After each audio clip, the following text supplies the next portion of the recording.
Alrighty, this semester I had the opportunity to participate in EHE 300, which is Curriculum Construction and Health Education, and what this course focused on was the health curriculum and more specifically that of Wellness 10. What I'm going to do to start things off here is just reflect back to the what I know slash feel assignment we did at the beginning of the semester and just have a look at what I thought and what I knew then about health and wellness and how my outlook has changed over these past 3 months regarding these two topics and how that might affect my teaching in the future. So at the beginning of the class, I knew that health and wellness were two different things that, and people often used the two terms interchangeably. This to me is something we as educators really need to try and limit. Obviously, health and wellness are two different things, and I really believe we need to, make our students aware, that they are different. With that, what is the difference between the two? By definition, health is said to be the state of complete physical, mental, and social well-being, and not merely the absence of disease or infirmity. For me, this definition didn't come as a huge surprise. I've had the opportunity to participate in a few university health education classes over the past few years, which have enabled me to develop a similar definition in my head of what I think health is. I've always seen the term health to be an individual state of well-being at a current time in their life. Obviously, a person's health can continuously fluctuate over their lifespan, but in my eyes, this is really determined by their overall wellness. I can't necessarily say that this class has changed my view much on health. However, I do know it's made a huge impact on how I look at wellness. Before this class started, I used to see wellness just as a term that was similar to health that was used to describe whether a person was well or not. And obviously this isn't the case. There's much, much more to it than that. This class has taught me that wellness is really a mindset and a lifelong process of becoming aware of the choices and decisions that lead towards healthier behaviors and lifestyles. It's made up of multiple dimensions that form a continuum, and everybody has the ability to find their own wellness. We as educators need to get across to our students that wellness looks at the whole person and not just at certain dimensions of their life. It's not just going to look at the physical dimension and say, well, you don't eat very healthy, you're not physical active, so this is going to put you on the lower end of the continuum. That's not the way it works at all.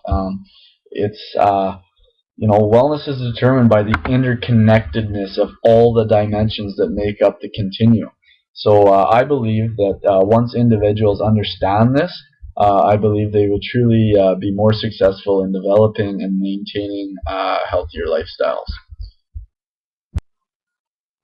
Okay, with that, what has this course taught me about my own personal wellness?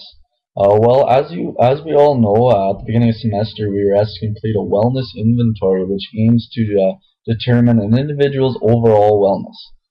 With the wellness inventory, it allowed you to create your very own wellness wheel. And so obviously the ideal wellness wheel is one that would roll smoothly. Here's a quick peek at what mine looked like. This is roughly what it looked like. I had to estimate it to the nearest decimal place in order to get the colors in there. But yeah, more or less this is what it looked like. And as we can see, this baby would have had some serious trouble probably rolling anywhere. Obviously some adjustments needed to be made in certain dimensions of my wellness. Yeah, so I don't know about anyone else, but for me this activity was a real eye-opener. I figured I'd be pretty strong in certain dimensions, and then after completion of the wellness inventory, I found that the results just weren't quite where I would have liked them to have been. My physical dimension is a perfect example of this. Although the scores aren't terrible, I was pretty disappointed with them simply because, I think a few years back, they would have been a lot better. I used to be a kid that was always active in sports, 3 or 4 times a week, and doing other physical activities.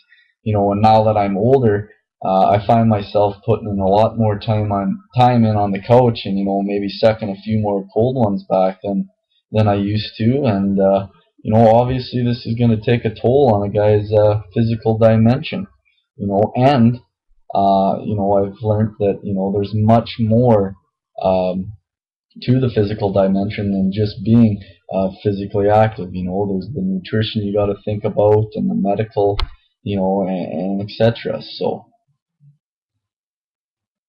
and again, it all goes back to how wellness is, a lifelong process, and how it can change your overall well-being and health over time.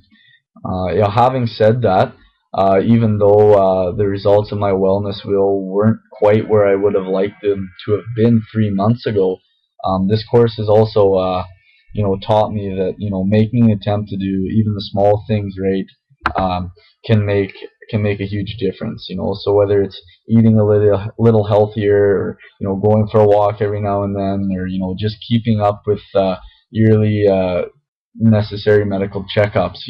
In the end, it all makes a huge difference.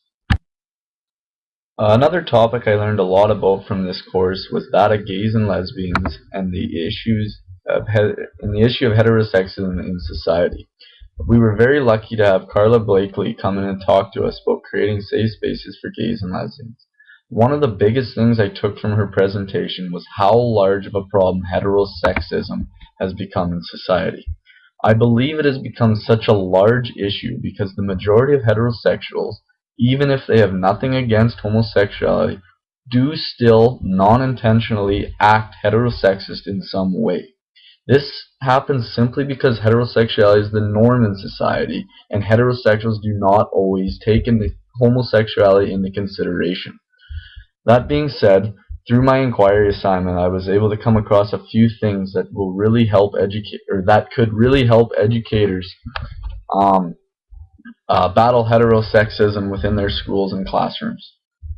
Um, First of all, we as educators need to be supportive of gay people. We need to assume they are in our classrooms at all times. We need to include gay and lesbian issues within the curriculum, and we need to make ourselves available to talk if they ever need it. On top of all that, all the educators within the school need to be on the same page when it comes to supporting homosexuality. It is extremely difficult, if not impossible, to battle heterosexism if all the staff members are not on board. Lastly, I would just like to touch on how much I've learned from Brian and Kathy through the gymnasium experiences this year. During these sessions, I've learned a lot about adapting activities to include everyone and make them more enjoyable for everybody participating. I learned a very neat way to pick teams where two individuals partner up, hold each other's hands, and on the whistle attempt to touch their partner's knee.